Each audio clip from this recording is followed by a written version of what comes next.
We are thrilled to have with us an inspiring woman founder.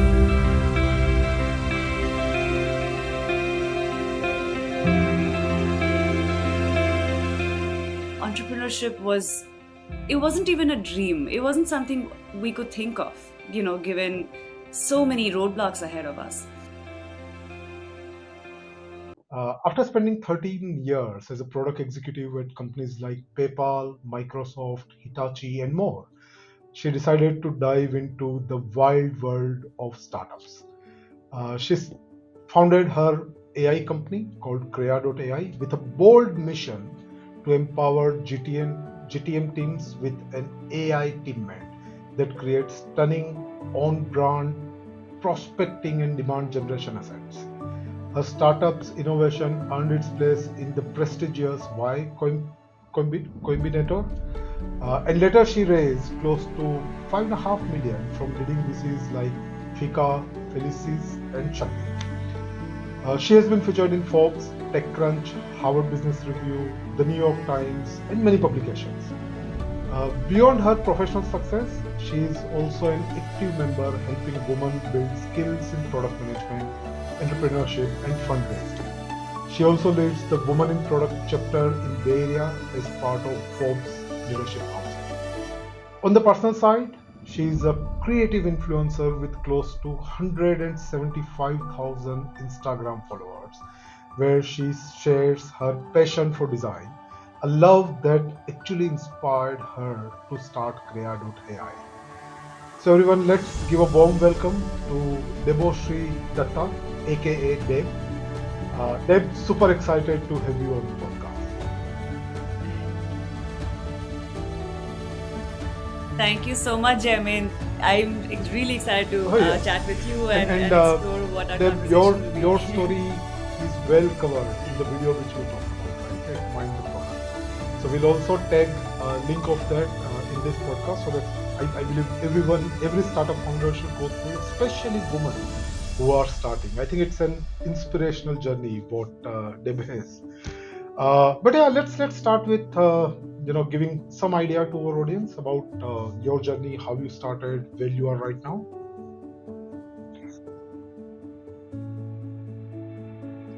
Yeah, happy to. I can start by saying, so I basically come from a pretty middle class home, folks from Bangalore. Went to school, and I came to study computer science here in Carnegie Mellon, and I started my career as an engineer at Microsoft.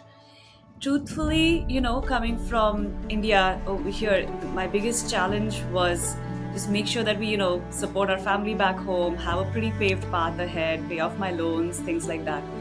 Entrepreneurship it wasn't even a dream. It wasn't something we could think of, given so many roadblocks ahead of us. But fortunately, one thing led to another. I was at really great roles at awesome companies. So I really was able to hone my product skill set, technical skill set, all the way from Microsoft to PayPal, where I was head of product. And on the side, I started doing fun things, like I'm a very creative person and I love doing visually creative work, whether that's creating content, photography, so on. So yeah, that I started by posting on Instagram, and I think I was one of those OGs on Instagram where there weren't a lot of technical women or people of my color who were posting things about home, things that are lifestyle oriented. So I think I ended up garnering a very niche audience, women who are here in the US who also have a passion for home lifestyle and so on. It really started there. And one thing led to another. I'm someone who codes for fun. Yes, I'm one of those. So I actually coded the first version of Kriya Hmm. and then leveraged my audience to bring a large number of users. And then, one thing led to another. My husband actually took a moment. He's like, I think it's become a little bit bigger than what you think it is. Very Maybe you should make interesting. this Very into a interesting. startup. So that's how it started. Especially, Deb, working in companies like PayPal, Microsoft, a very structured uh, environment which provides support in anything and everything, right? And then I think you have been a solo founder, right? When you started Yes. in then starting on your own.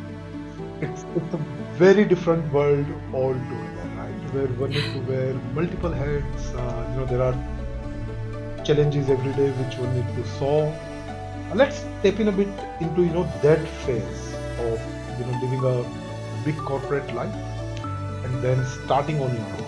How that initial phase looked like, because I've met many people who have reached to that comfort zone at where they are working. Still, the dreams and aspirations are there to start, but taking that plunge is not easy, and you have done that, right? How Yeah. that initial 3 months, 6 months were.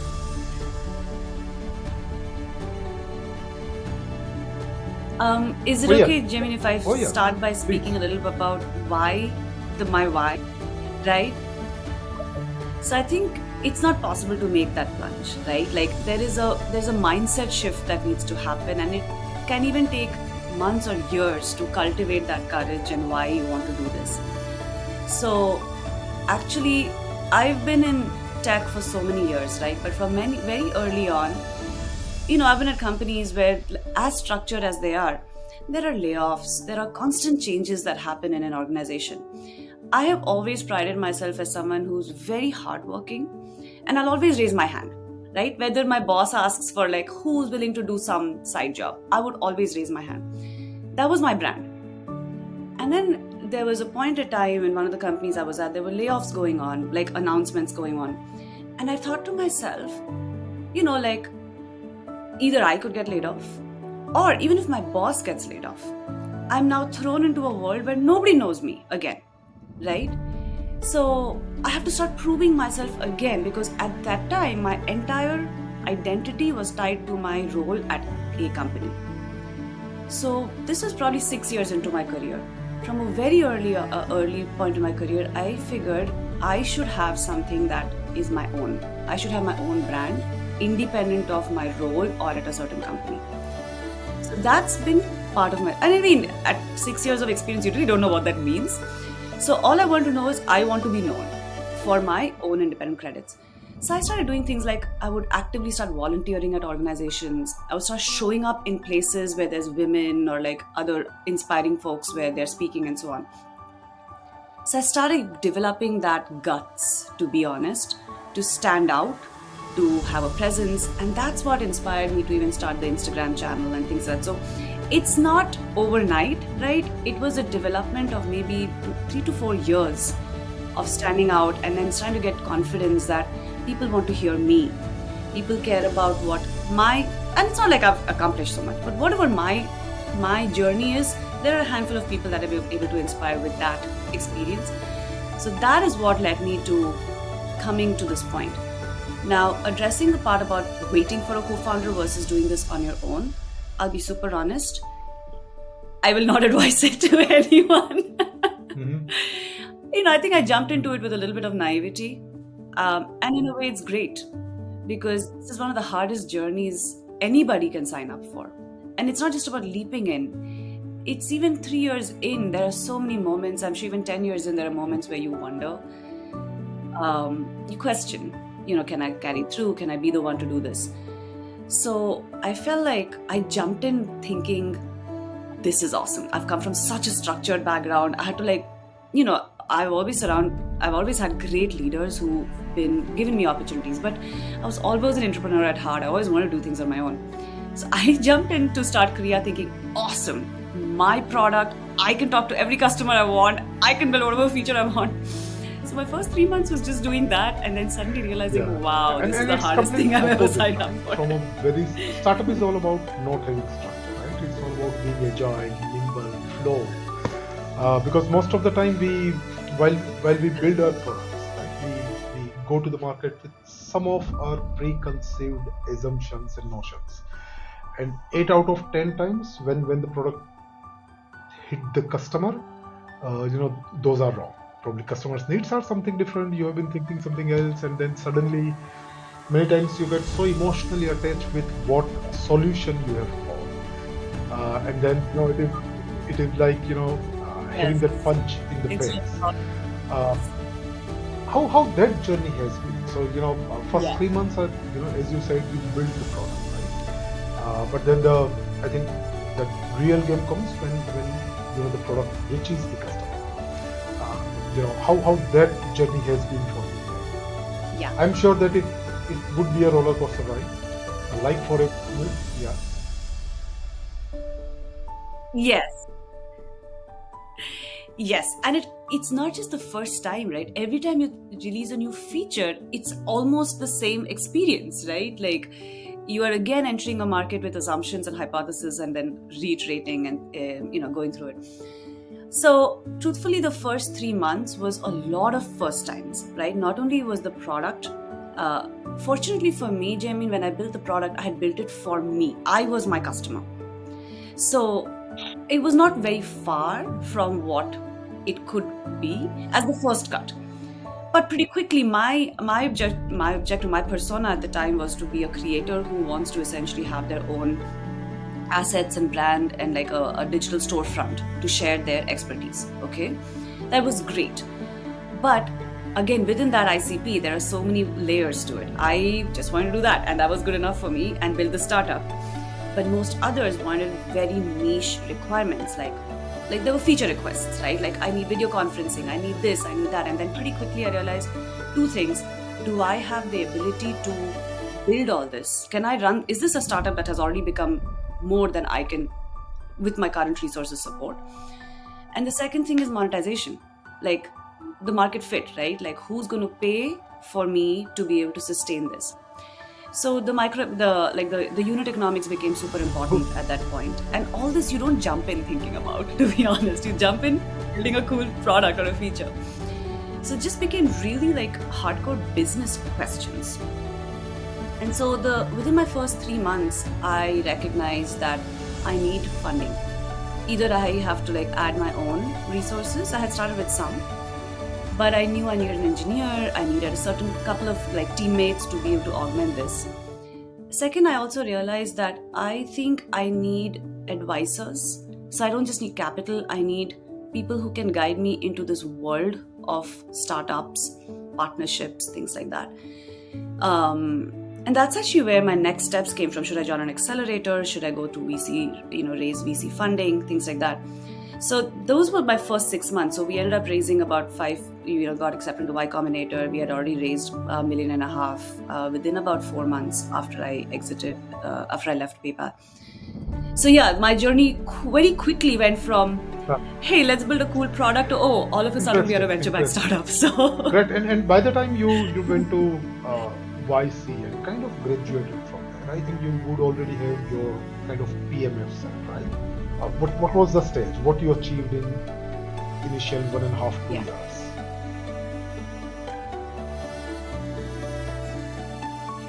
Yes. So a large part of my first, and YC was a great catalyst for this, because YC is almost like in those 3 months, you have to prove one thing and do it really, really well, right? So you really need to show a hockey stick curve to be able to demand what you would like from, let's say, the investors you're meeting. So you become very specifically focused on growth. When you get focused on growth, it becomes very much about narrowing into the ICP, what they need and things like that. So that journey continued on. Even after YC, after those 3 months, it continued on for about year and a half to 2 years. Year and a half, I would say. So we ended up focusing heavily on product-led growth, Jamin. So a lot of people that we were trying to attract would come to us through, limiting our marketing spend, limiting our CAC and so on, right? What that meant was I had to become very specific about who's the ICP, because creators is a very broad use case, right? Within creators, my initial set, like the first group that I went after were design creators, because it came from a lifestyle and like this thing. But monetization had become a challenge for me because I don't have enough access within that network to, let's say, bring in influencers and things like that. So you kind of get like clever about what you have access to. So at the time for us, COVID was at its peak. And one thing that had become you may have noticed this as well within your company, is there was a massive surge of solopreneurs or like coaches and mentors. So while our product was a generic product, it was like you could instantly launch a digital storefront with all of your services and have a website and stuff with it. we pivoted in terms of just the persona being designers to tech influencers who were offering like mentorship, coaching, and so on. So, services business still, but this was incredible because my network was product managers, PMMs, engineering leaders. So, we had incredible traction Very as a interesting. result of that. Very interesting. And we capitalized And on and that significantly. Yeah. why you decided not to tap within your network first instead of going to say a designer as an IC and not kind of tapping into your available resources to start with? What was the rationale behind that?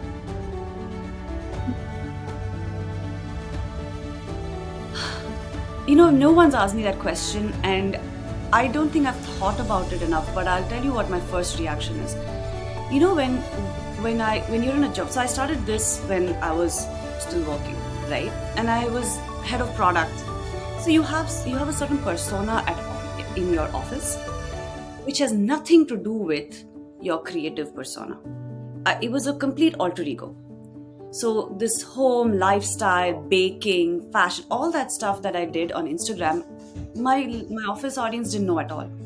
So I at many points wondered how would I marry the two and so on. And that's really what happened. I think it's a benefit, Jamie, to have this because you can be your full creative self without the worry of failing, impacting your real world where your paycheck comes from Okay. until you get to the points. I think That makes sense. that was really the makes sense. reason. I think you crafted a very different world around from your day to day, right? And that really helped. Let's talk a bit about YC, Yeah. right? Again, so what are so there are many such experiments, right? YC is one of the most known. What are your top three key takeaways or benefits which you see for a young startup to be part of any accelerator versus not taking that route?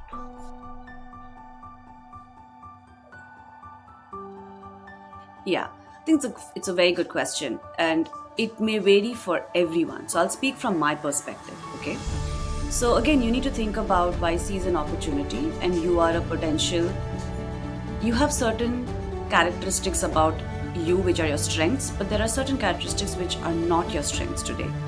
So, for example, as a female founder who's an immigrant who doesn't have a network here, I don't know rich VCs or angels to go tap into.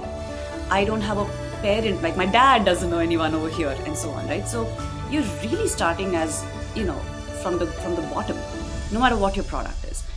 And you can appreciate this, Jamin. I think fundraising is very different from, the product and the company that you build. It's a very different game. So for me, all accelerators take quite a chunk of your startup. And I think at that point, you have to really discuss what the trade-off is for you. If you are already quite a bit along and you have sufficient network traction and so on, maybe it's not the best solution for you.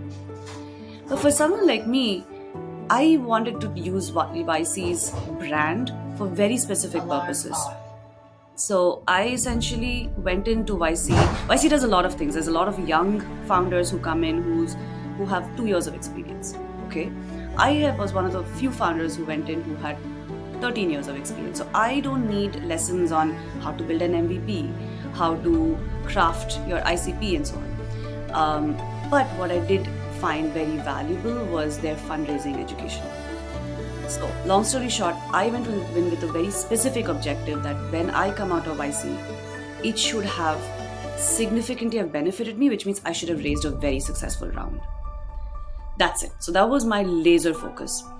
So I didn't fall into the traps of, oh, you need to do this, you need this suggestion. And I pick and chose what education I wanted and became very strategic about lining up the fundraising journey, lining up the pipeline calls, and then try to take them. And I quickly understood the hockey stick is what we need to demonstrate. So just focus on that for the 2 months. And we ended up raising 4x our valuation between pre and we had a small raise before we joined YC. And within 2.5 months, I had 4x my valuation.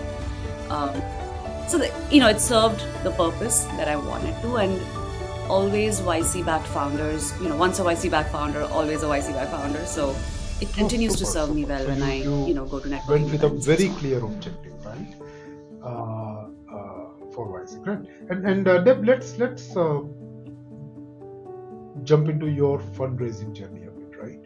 So post YC, you have gone through that fundraising part. How that journey has been? What are the key critical lessons which you would like to share with other founders?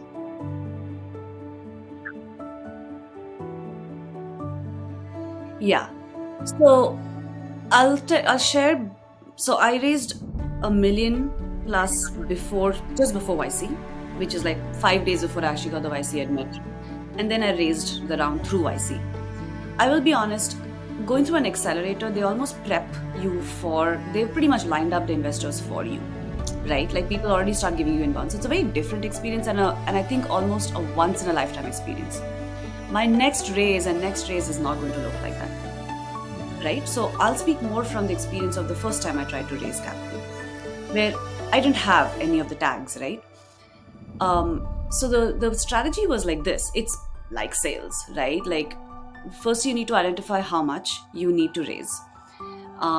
This itself was a question. I was like, do I need 100K? Do I need $1 million? And I learned along the way. Then let's say you want to raise $1 million. You need to think about the funnel, right? Like how many 100K checks are you looking for? How many 10K checks are you looking for? And you kind of break it out. So let's say I'm looking for 1 to 50K check, 200K checks, and the rest is like 10 to 15, 20K checks. So that essentially advises your funnel, because I would think about, okay, this chunk would come from angels, right? Like that's where they would come in.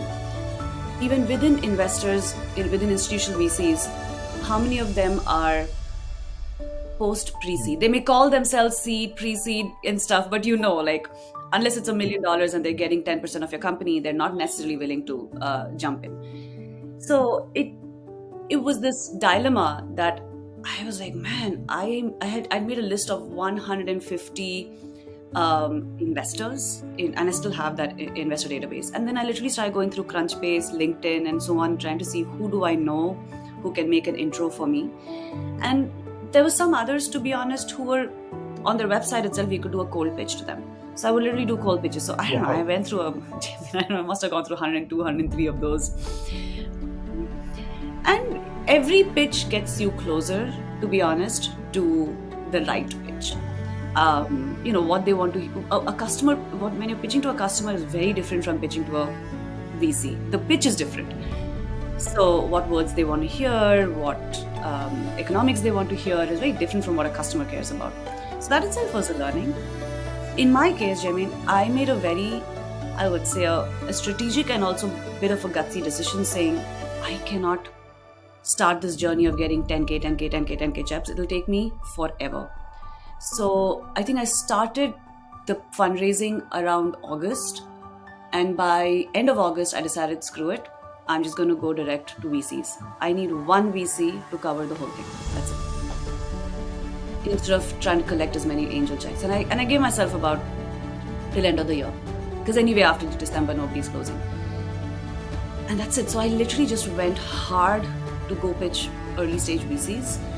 And to be honest, by October, this is September, I think, by October 10th, I'd closed my first check, which was around $500,000.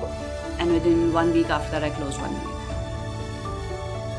So, but again, like, point being, when you get laser focused on your ICP and just strategize, not saying it will happen again and again, it's very hard, but at least I knew what I'm pitching. Super. I think so pitch, same ICP. That clear understanding of understanding your ICP and going behind them. I think those are the strengths you carry from your past product management experience.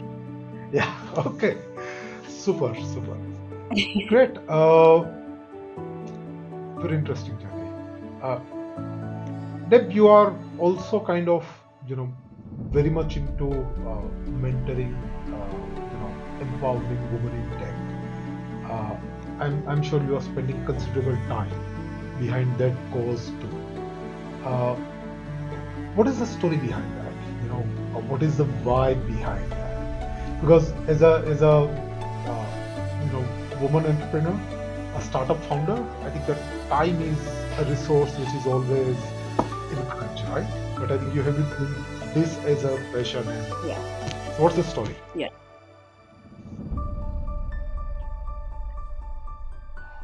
The story goes back to, remember when I mentioned earlier that when we were going through like that 6 years into my career, we were going through those layoffs and so on. I had actively started reaching out to start volunteering, and it's been part of my entire, like, my ability to give has really given me returns, right? So by volunteering 3 times, I was then invited to be a speaker. By giving 3 more times as a speaker, I was invited to found the Women in Product chapter. By running that, I was invited to be a keynote.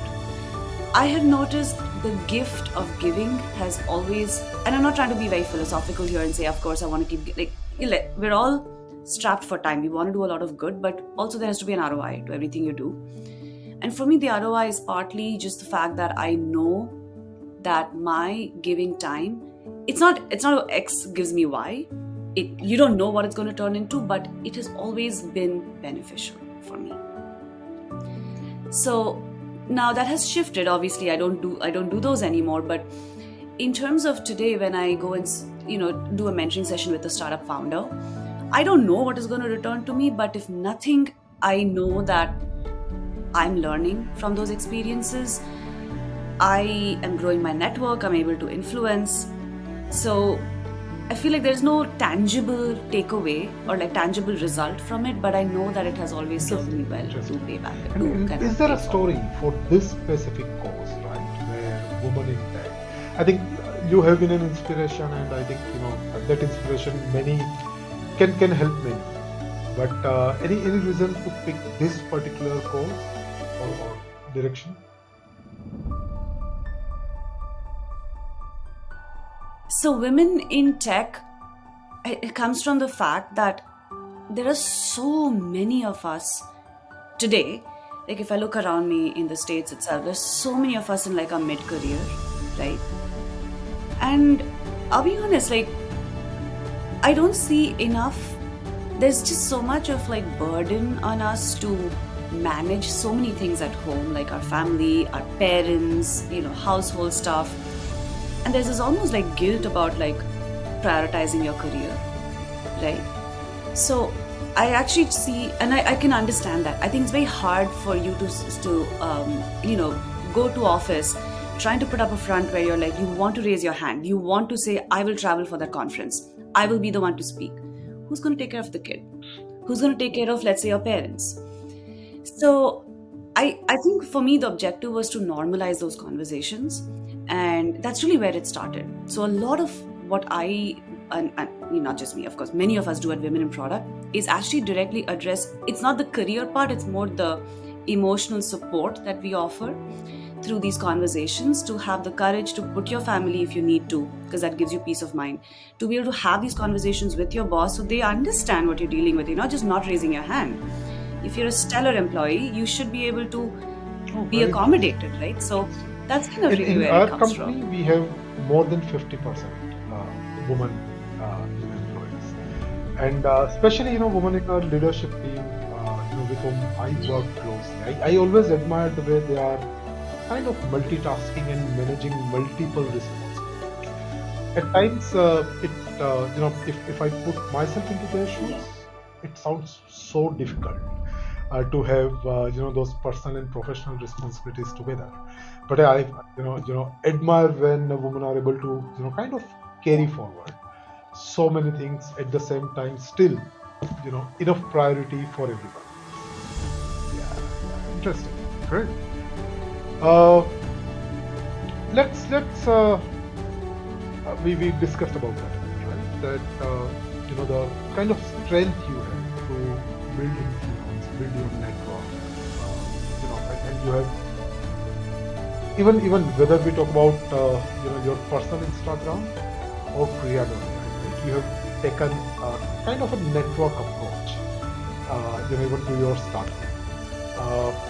Many startup founders I speak with, especially those who comes from tech and engineering background, I think they're typically shy away from this building network or building a personal brand about themselves. And I'm sure there is a big advantage to them of them, right? So would love to learn from you, Deb. As a founder who has kind of played on these trends, what benefits have you seen, and what's your advice for those founders who typically shy away from building personal brand or leveraging their network?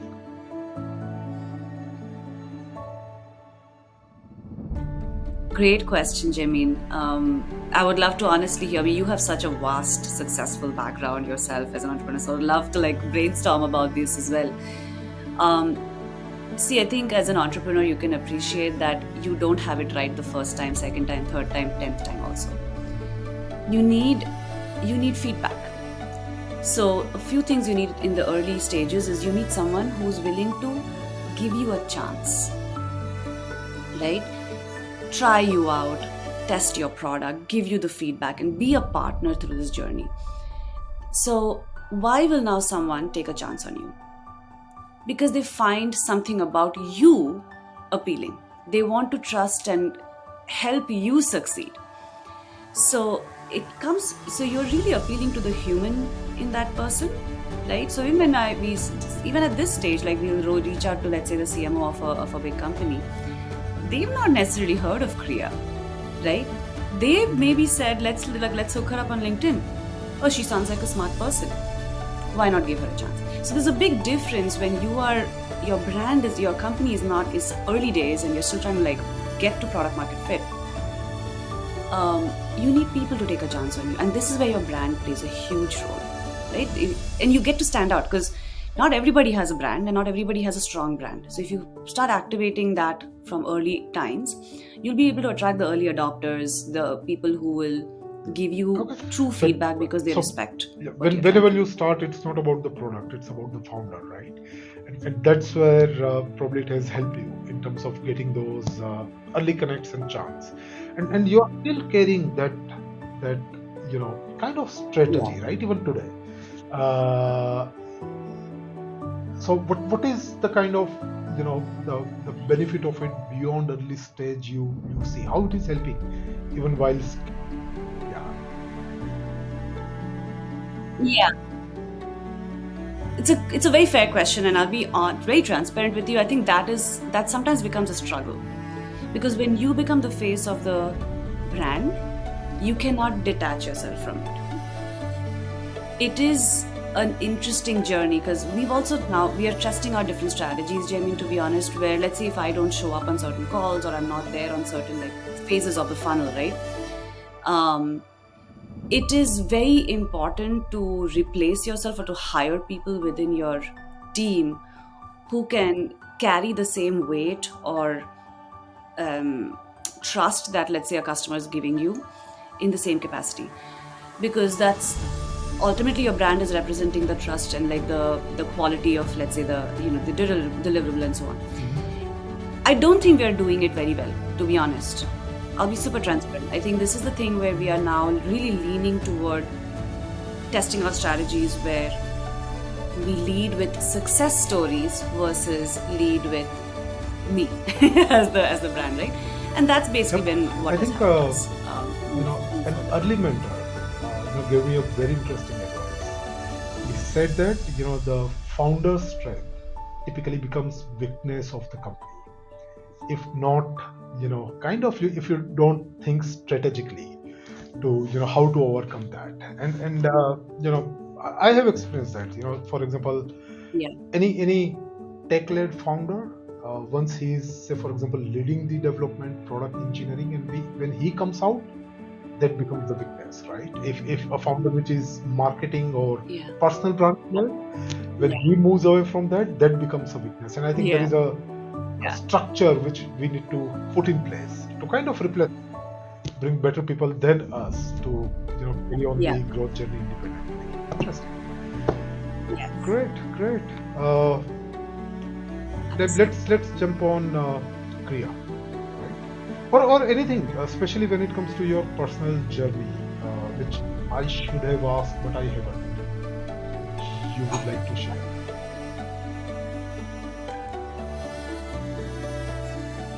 No, I think I've spoken this has been such a Great. great conversation. Great, right? So Yeah. what problem you are solving? What's your mission? What you are trying to achieve?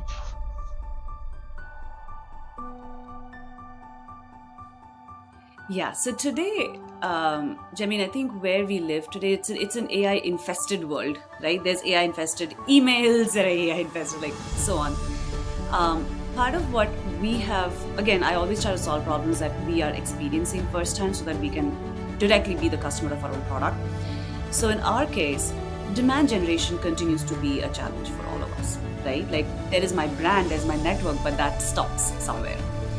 So when we essentially think of demand generation, it really comes from identifying the right persona for your product and then landing the right message for that persona, right? So if you think about different demand generation activities that many companies do, it could be a webinar, it could be an event, it could be let's say we went to a conference, we got a bunch of leads, we want to promote this service to this particular bunch of leads. What we do now with Kriya is we're an intelligent content system is what we call ourselves. So we sit on top of any of your fragmented data sets, whether that's Google Docs or SharePoint or anything. We ingest that and we try to identify who your ICPs are. Okay. Now, when you want to run a campaign, let's say you want to promote a webinar, let's say you want to promote the podcast. We essentially craft all the campaign assets for promoting this podcast, whether it is the email nurture campaign, a nice landing page where people can come and see the stuff with some key takeaways from this event, LinkedIn posts and drips to support this, even turning that into a blog post and so on. So one click, full campaign assets for Very interesting. any kind of promotion. And it increases the speed, save time, help you accelerate your GTM, right? Yeah. Yes. Great. And where all you are Yes. using AI, and especially where have you seen kind of successful use cases of AI in this GTM space, and where you feel hey, it hasn't reached there yet, right? Yeah. What's your, because you have been an engineer, I know you have gone deep into understanding AI implementation, and it's a journey itself, right? It's an evolving world. Every quarter there are new versions which comes with very different advancement, and it's all about constant trial, error, and kind of checking the real impact of the use case. What's your journey in learnings here?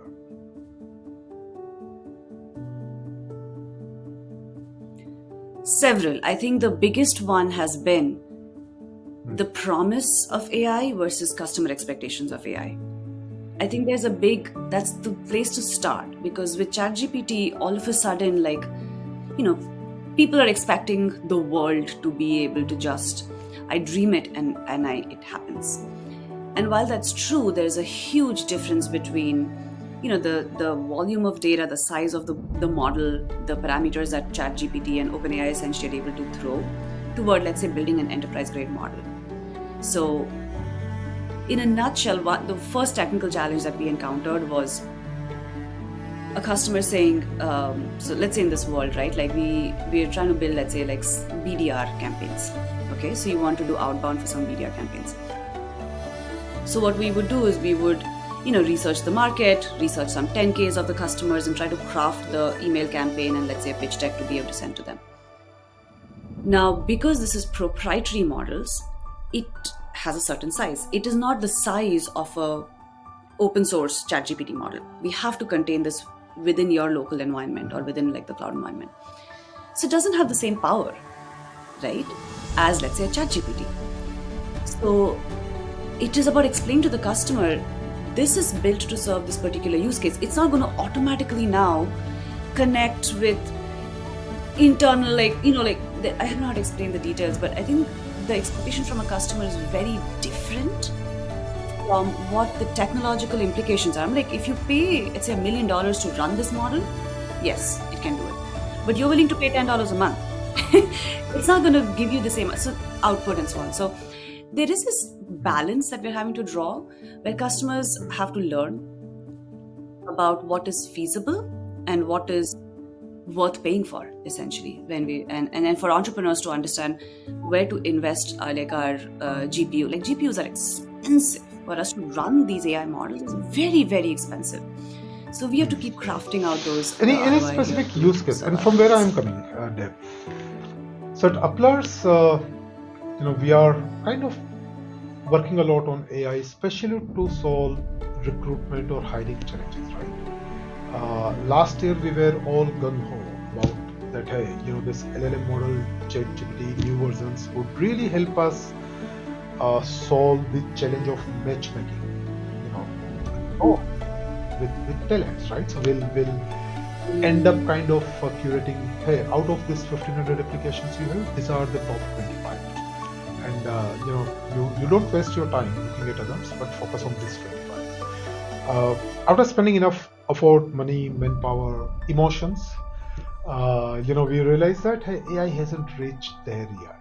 It probably will have to feed a lot of information and kind of train it to go up.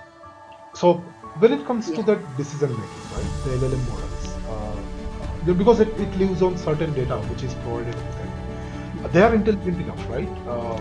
Understand a lot of things, but still, especially when it comes to matchmaking candidates with the job, we felt that hey, still probably it can filter 70% of the applications, but it is not still there to give you top 5%, right?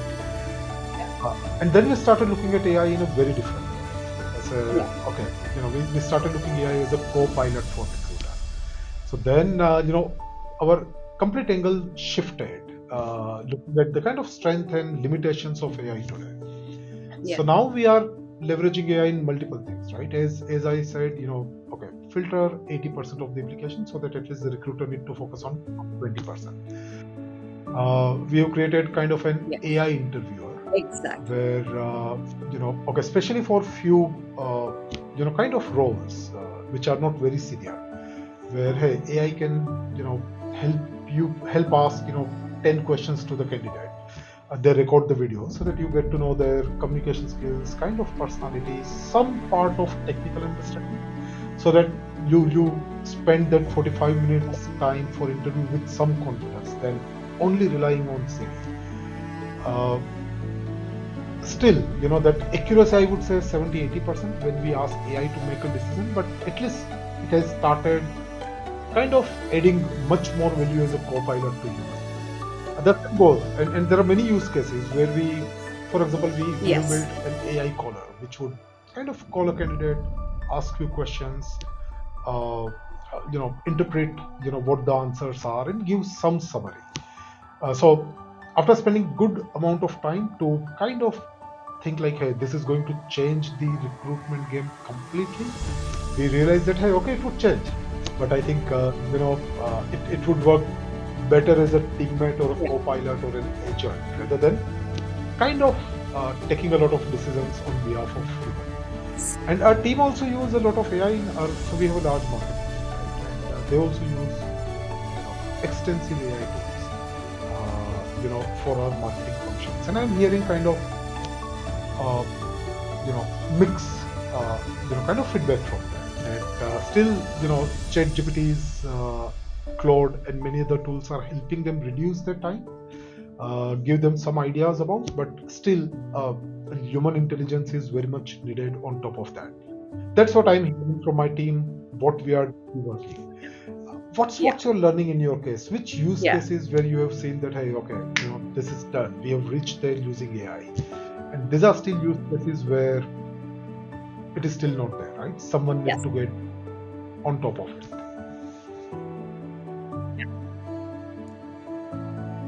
So you're spot on, Jaimin. I think that is a very, very clear, a great way to delineate, right? An AI co-pilot versus an AI agent. And I know we are approaching the world of agents and so on. I really doubt that I can completely hand off my customer support functions and trust that it's going to handle it, right? Like you said, there can be, and when I was at PayPal, we used to do this. For example, like I did multiple things, and I used to actually lead a lot of our decision-making infrastructure for like risk modeling and so on. And in some cases, like in some like predictable risks and fraud detection, it has worked beautifully. right? But we were trying to do intent prediction and then reroute a call when a customer support person calls in, because customer support is huge. I mean, there's a lot of like, there's no other like automation there. It's all like people taking calls and being paid by the hour for that, right? So now, even though you may be able to do intent prediction based on, let's say, like a recent transaction or something like that, if it's a high value customer, I don't know if you want to route them to like a bot, right? If it's, like a big celebrity who's called in, or someone who deals with like, 100K plus in revenue or millions in revenue, you have to draw a balance between where a bot is going to serve an ROI, where it's not worth a customer support agent taking the call, versus invest the person, and so that it's a really personalized experience. So these types of things. Now for us in our journey, it is very similar. Obviously, like the places where AI has been extremely valuable is content production, right? Like getting it quite a bit there. But we always tell people, think of it as like, instead of you having to hire a marketer for like, let's say 100K a year, you can hire this bot to get you 80% of the way there. So instead of actually spending 100K, you're probably spending 20K to take this content down to like the last mile, right? And that is the philosophy. I don't think that we are at a point where, unless, like I said, you're fully building highly personalized, grounded models with the like type of data that you needed to have, most companies are not in the business of AI. They want to use AI as an application, right? So if you're using AI as an application, you also have to understand that it's about the 80%, so that you are, and it really does, like 80% is significant time saving. It's very massive. People expect that, I didn't get that exact output. I'm like, you got 80% of the way there. Like if you evaluate that in terms of dollars and cents, that's a huge saving. So what we communicating that learn ROI is, is, I think, especially when it comes to, a candidate and job decision-making process, the AI algorithms are performing better than an average recruiter, right? So I think that's what we started seeing. I'm sure in your case also. But yeah, I think very rightly said that it's about helping you achieve that 80% without investing a lot of time. It increases productivity and performance overall. Who are your ISPs, by the way, at Kriya? Which audience find this most marketable? Okay, in this specific industry, digital any size of marketers, the company? PMMs, those essentially. So preferably, I mean, we serve anyone, but I think mid-market is basically where we thrive the most. You already have how many users you have, Deb? Several thousand. Okay. Now this is where Several you are today, thousands right? of Which users. is Yeah. kind of your AI teammate, right, for GTM. I'm sure you wouldn't have started here, right? The initial idea would have been something else, and we all pivot, right, through our journey. What were those key, kind of pivots or twists and turns you took, during your journey of Priya?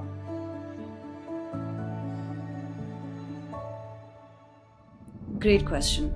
In our short journey, Jamin, there have been some significant pointers that have made us shift.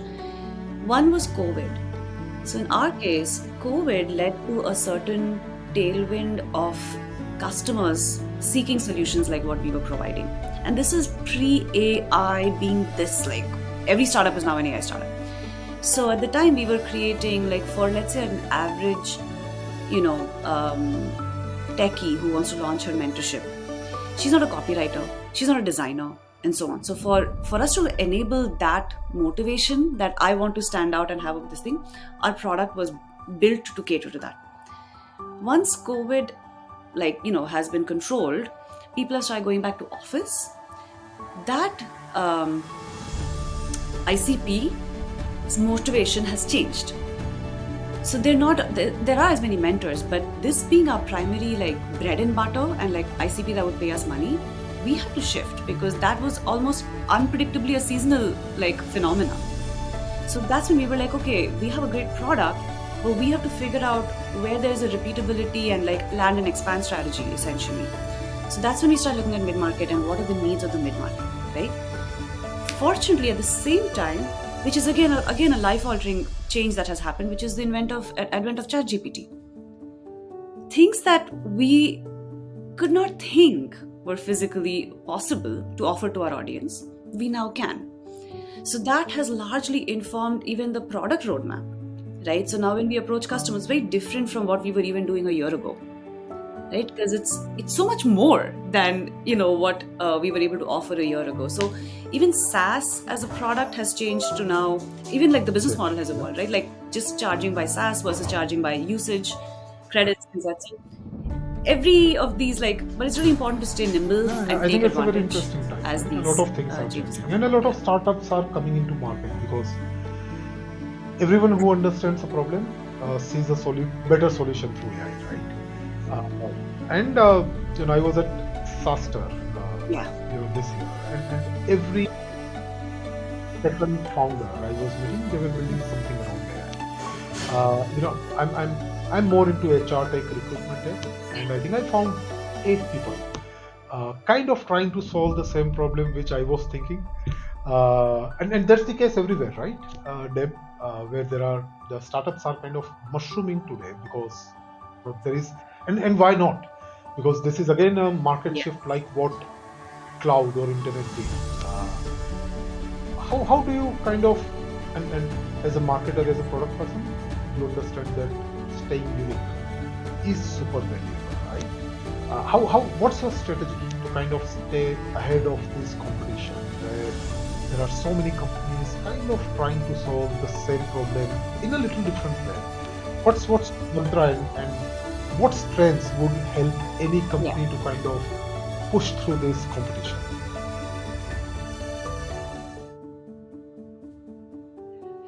That's a great question, Jamin. I think one is it's good. Like if the problem you're trying to solve is trying to be solved by many others, that means there is sufficient demand, right? It's better to that there's uniqueness is almost overvalued sometimes, because like if you are the only one solving the problem, there isn't enough demand for it, right?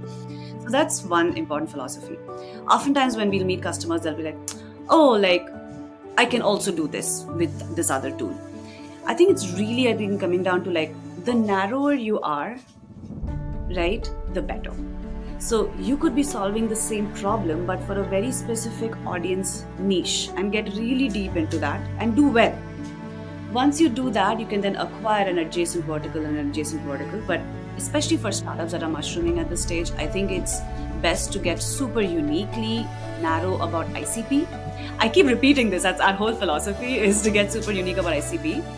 And even that's why for us, like, there's a difference between when we work with agencies versus marketing teams within Series B organizations. There is a difference. So for us also to get super niche and then cater to them, mid-market teams need a lot more integrations versus, so the core product is the same, but to thrive in a mid-market world or like a venture-backed world, you have to have like the Marketos and this HubSpot, like hundreds of integrations, versus same value proposition for a small business is integrate with HubSpot and Google, right? So it's like even very that's fascinating. Right? So ultimately, we narrow down our focus to kind of product SaaS companies and helping them hire talents from India, right? And whatever we are building today is keeping this one ICP in mind, because needs of those product engineering teams are very different than those large service organizations in India, right? Where you have been in Bangalore, right? Accenture hire in a very different way compared to say TripAdvisor in India. Yeah. Great. How do you see, as a kind of AI startup founder, entrepreneur, what's your vision of journey for the next 6 months, 12 months? Where do you see, AI is evolving and making effect, and where it would impact the most, especially in your domain, right? Which is all about asset creation, marketing, GTM. Which are those pockets where you see the most value?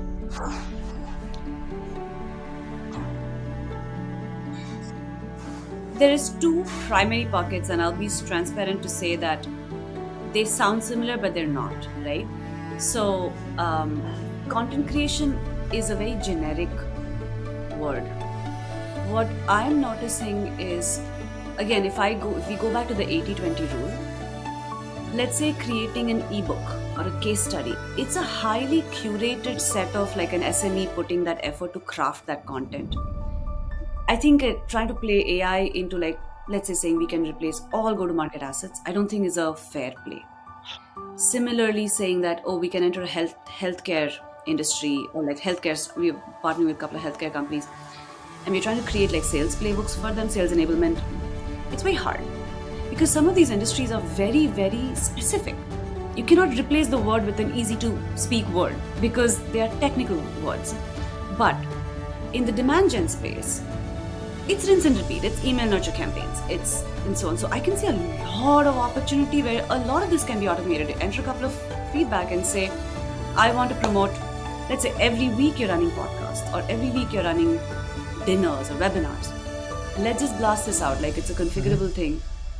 I can see a lot of this being completely automated, right? So in the journey, I feel there'll be a lot more of things that are low-hanging fruit, which are like the 80% being completely automated with once they've tested this out, and then focusing more on like, you know, the bottom of the funnel conversions versus, trying to take some of the more unique aspects of like building a very nuanced asset.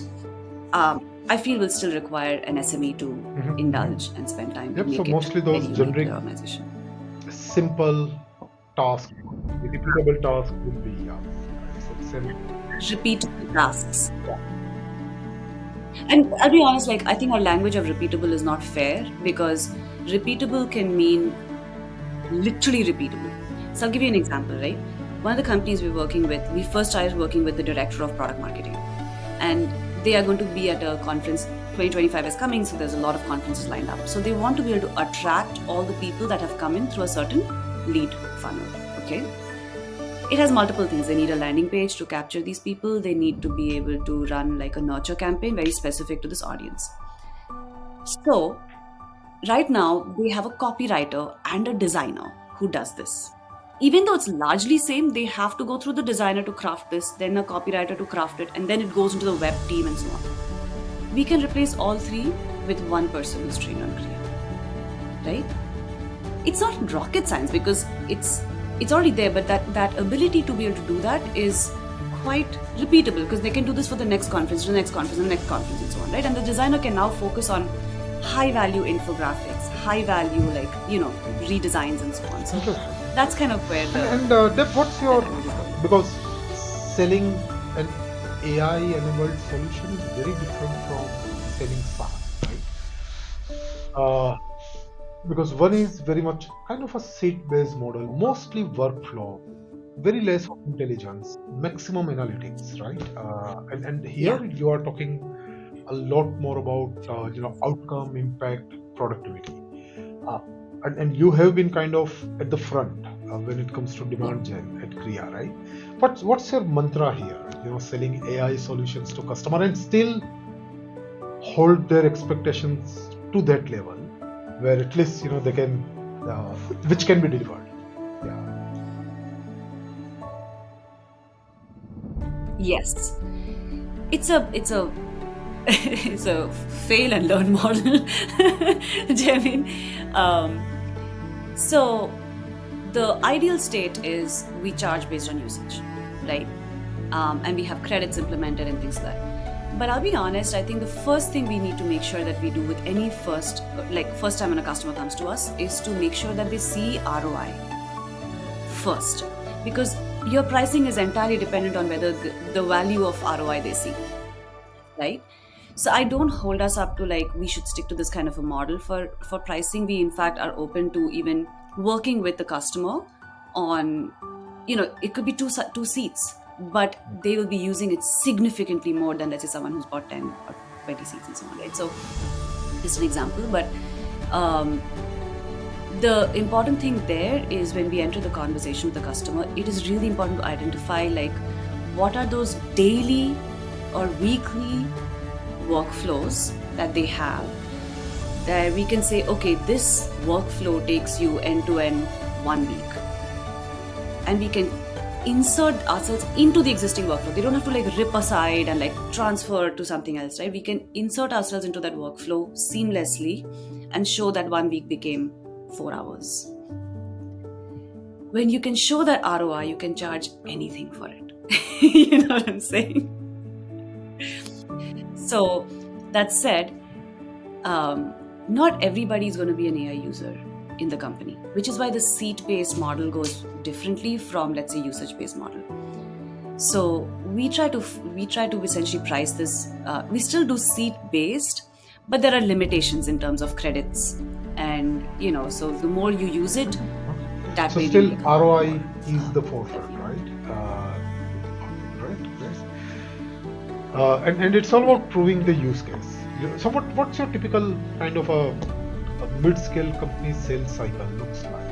Is it because I think it is also product-led, right? So you would have a lot of subscribers coming, enrolling themselves, and then start kind of testing the product on their own. yeah. We are actually looking to make our free tier is a little like limited.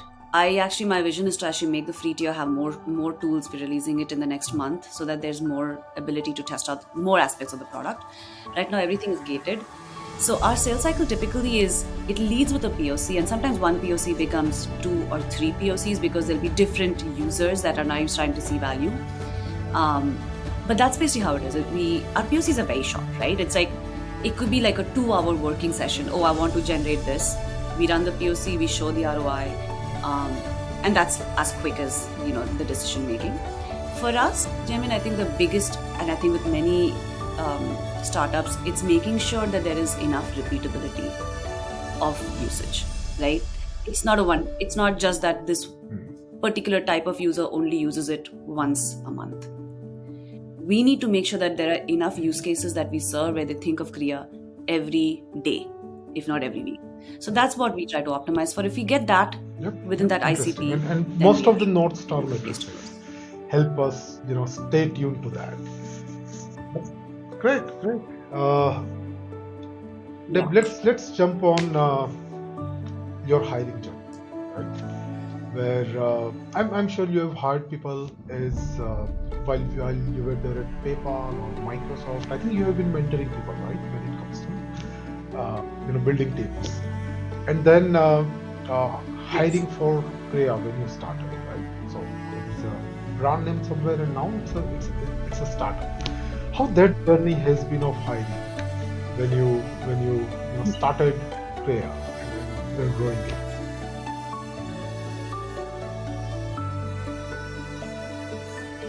It is so interesting, Jamin, when you are sitting at a company like PayPal or people want you to interview them and they are really giving you their best. It was a very privileged experience to be a hiring manager of one of these companies. The day I left PayPal and started Kriya, initially I was on my own. This was before Y Combinator happened, and it's so interesting how these social proof helps us so much, right? The day I was like, oh, I need to hire my first founding engineer because I need that. So hard, Jamin. It was so hard, and we went through so many places. Similar, we work with partners who have high value talent. You are selling yourself as much as the candidate is selling to you. Very different. You should still, even at a big company, you should still be the person who's representing, the best about what, the candidate can expect. But the sell is a lot more from the candidate side. But early days of, because they're like, who are you? I'm going to trust my career in your hands? Like, really? And you obviously want to hire great talent. An engineer can get a job anywhere. How do I get awesome talent, tap into the passion to join you? And this is where I think your brand name goes a long way. Because they're like, oh, I have a good bunch of logos behind me. So I come from credible, pedigree. So for someone to say, I'll give you 1 year of my life and my career and my hard work, it's a lot to demand from a person. Things started to get significantly better after I raised capital. Because now there is promise of runway, promise of a paycheck. It got even better when YC and other things happened. Then every traction along the way gets you to better and better talent. What you hired your founding early engineer days was through very, your own very network hard. or through any other sources?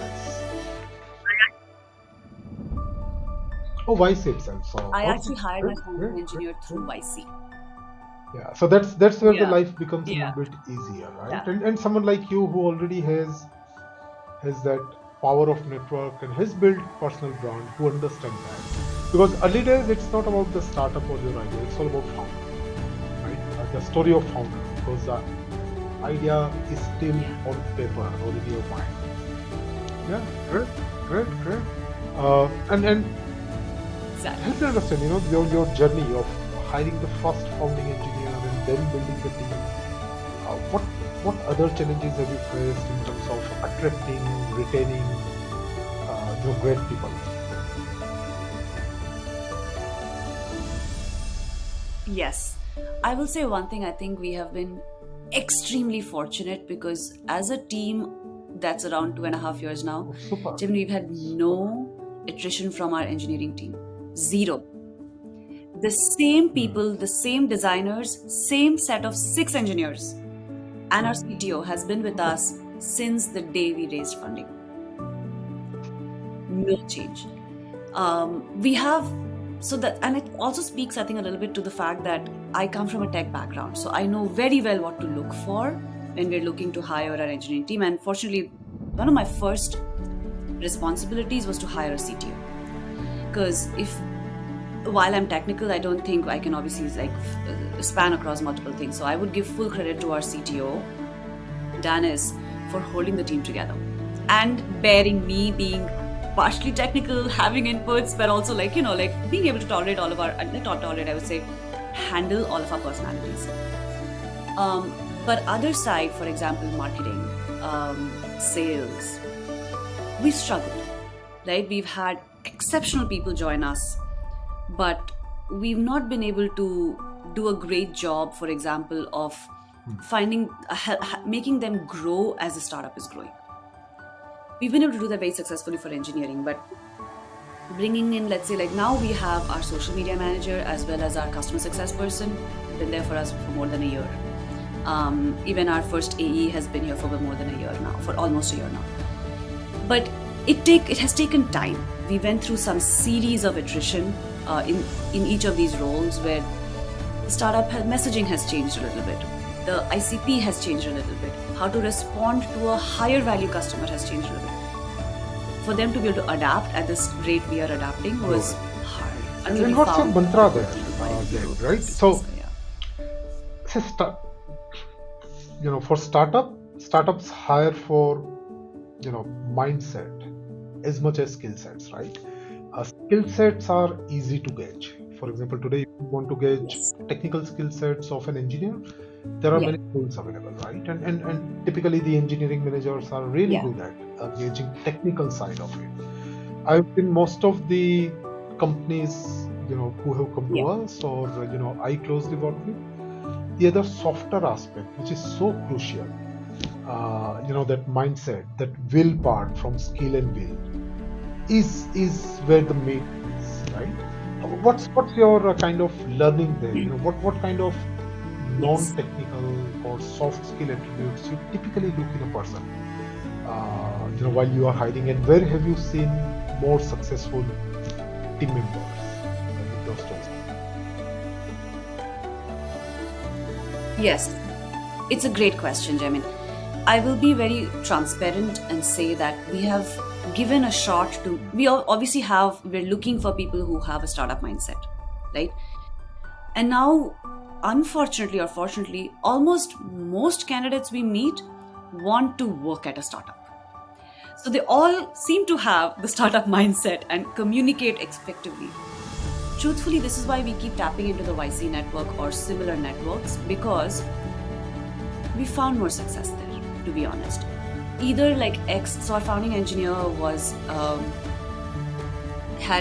ex-YC founder, essentially, and he had exited his startup. My CTO as well has 2 startups that he has exited himself. So all the engineers that we hired come from places where they have exclusively worked at early stage startups. So there's really value there. And now, similarly, on the other side, we've made errors where we've hired some senior folks who, come from great backgrounds, but we're complete misfits in this stage of the startup where you have to literally type up every email, you have to set up the Slack channels, like you have to do it. There's no one who's going to go do it for you, right? So in terms of the mantra, I look for people who have worked at an early stage startup long enough, not like 6 month stints. And second thing, in the interview, our interviews are a little bit different. I don't ask typical questions where here's a take home assignment or whatever. I'm looking for how do you think outside the box, basically. So if I'm hiring a marketer and I'll say, okay, let's say, how will you bring us our first 10,000 users, let's say. If they tell me, yes, I need to know budget for ads, I need to know budget for this, that, and these are the 6 tools I will use, I'm like, get out, right? You can give me something creative that you've done. Maybe you did it and maybe in your college or like school or something where you showed me how you could build community. You showed me how you could throw an event and bring people, like different ways to show me that you can think outside the box versus sit at your desk and do some job. So I think I would what give that we all person a look shot. for is problem solvers, right? At the end of the day, who are passionate about problems, who can solve it with that full drive. Great. Yes. But even hiring is one part, right? Aligning the entire team towards that common mission is also an art, right? And many times Yeah. I have been part of that roller coaster ride myself. That I have built a team, but hey, probably was not able to align them for quite some time towards what we are trying to achieve, and that individual path never lead to success as a team, right? What are your learnings in terms of kind of aligning teams at startups? How do you make sure that there is an enough candor, collaboration, alignment within the team? What works for you?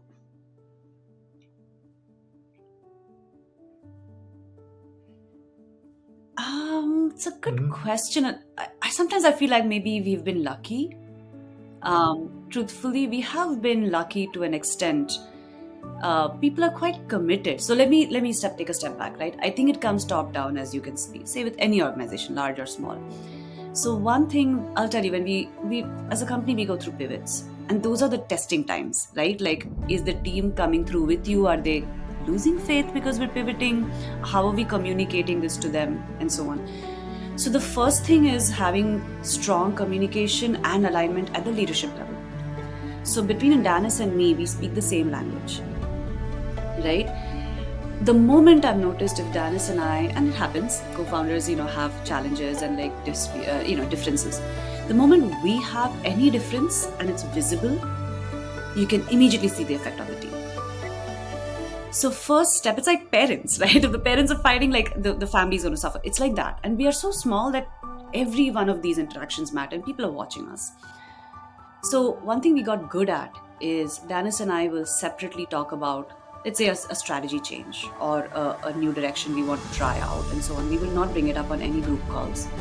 We do this separately. When we go to the team, there is enough kind of trust now, I think, in the team where they feel like we will always take care of our team. Like, that is a fundamental trust that we have been able to establish. We are one team. I don't know if that has happened intentionally or it has just happened because now we've been doing this together for about a couple of years. That is one. So, like, no matter which direction we end up moving in, I know that our team knows that every member So that is safety net at times helps to take plunges together, right? Yeah. Great. Super. Very interesting. Dev, we are kind of near to almost our time, and it has been a great conversation, right? Very open and candid. Anything which you like to add before we kind of?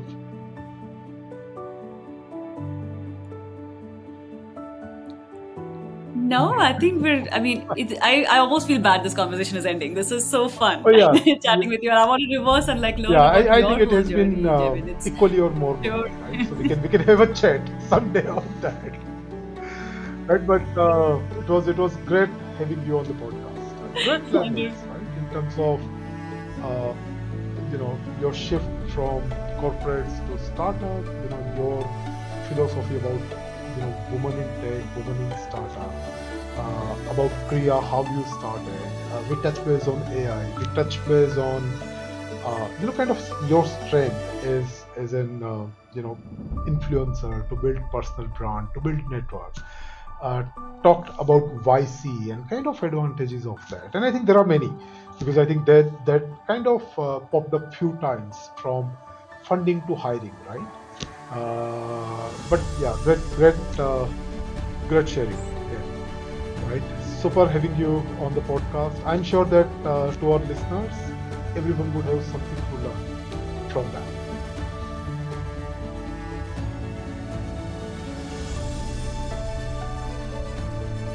You there? All great. Super. Okay. Right. So Yeah. we'll be in touch. Then I know Mavlers is something where I'll introduce you to my partner, and I think there is a good correlation there with our digital marketing That'll be business. great. And I'll ask Abar to get in touch with you, put you in touch with Nitin, and you both can Yeah. kind of touch base and take that conversation Um, ahead. That'll be wonderful, Jamin. I'm part of my roadmap for Mhm. next year is to develop Mhm. a few strategic partnerships because now you can understand, right? Like we want to expand.